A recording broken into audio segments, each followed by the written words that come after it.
అందరికీ నమస్కారం. జామ్నీ frames YouTube ఛానల్కి స్వాగతం. ఈరోజు అలనాటి ఆణిముత్యాల కార్యక్రమంలో కళా తపస్వి విశ్వనాథ్ దర్శకత్వంలో తెరకెక్కినటువంటి సంగీత ప్రధానమైన చిత్రం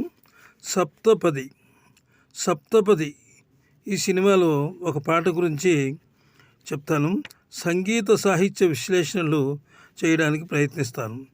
పాట పేరు నెమలికి నేర్పిన నడక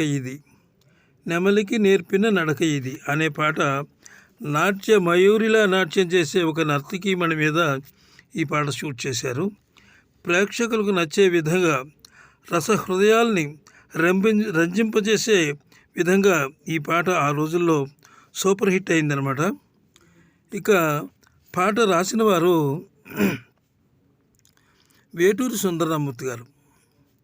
వేటూరి సుందరరామూర్తి గారు అంటే సినీ ప్రపంచంలో తెలియని వారు ఎవరు ఉండరు. వేటూరి సుందరరామూర్తి గారు ఈ పాట రాశారు. ఆయన రచన గురించి ఎంత చెప్పినా తక్కువే అవుతుంది. ఈ పాటలో ఆయన పదాలు, ఆయన వాడినటువంటి అంటే యతి ప్రాసలు కూడా నభూతోన భవిష్యతి అన్నట్టుగా ఉన్నాయి. ఆకాశాన్ని స్పర్శిస్తూ అనంత జలనిధిలో సుస్నానం చేసినట్టు ఔరా అనిపించే విధంగా ఉన్నాయి ఆ యొక్క పదాలన్నమాట. ఇక సంగీతం విషయానికి వస్తే కేవి మహాదేవన్ గారు ఈ పాటకు బాణీలు కట్టారు. సంగీతం సుడులు తిరిగే విధమైన బాణీలు ఆయన ఈ పాటకు కట్టారు. మహాదేవన్ గారి బాణీలు నర్తకీమణి పద యుగళ విన్యాసాల వెంట నడిచినట్టుగా నర్తించాయన్నమాట. వేటూరి వారి పదాలు, ఆయన పదాలకు మహాదేవన్ గారు సొగసులు అద్దారు. అయితే ఈ పాటకు సంగీత దర్శకుడు ఎన్నుకున్నటువంటి రాగం ఏమిటంటే చాలా అద్భుతమైన రాగం అది. అయితే ఆయన ఎన్నుకున్న రాగాలు ఒకదానికొకటి పోటీ పడుతున్నాయన్నమాట. మహాదేవన్ గారు అంత గొప్పగా రాగాలు ఎన్నుకున్నారు.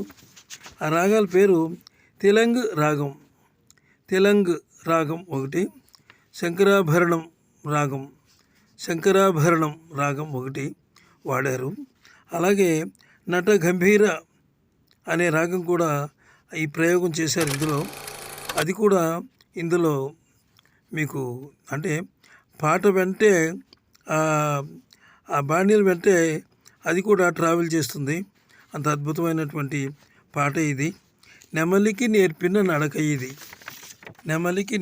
నడక ఇది. ఈ పాట ఆ రోజుల్లో అసలు ఎంత ప్రజాదరణ పొందిందంటే చెప్పలేమన్నమాట. అలాంటి పరిస్థితి. ఈ వీడియో మీకు నచ్చినట్లయితే ఒక లైక్ ఇచ్చి సబ్స్క్రైబ్ చేసి మీ ఫ్రెండ్స్కి షేర్ చేయండి. అప్పుడు మాకు సంతోషంగా ఉంటుంది. నమస్తే, సెలవు.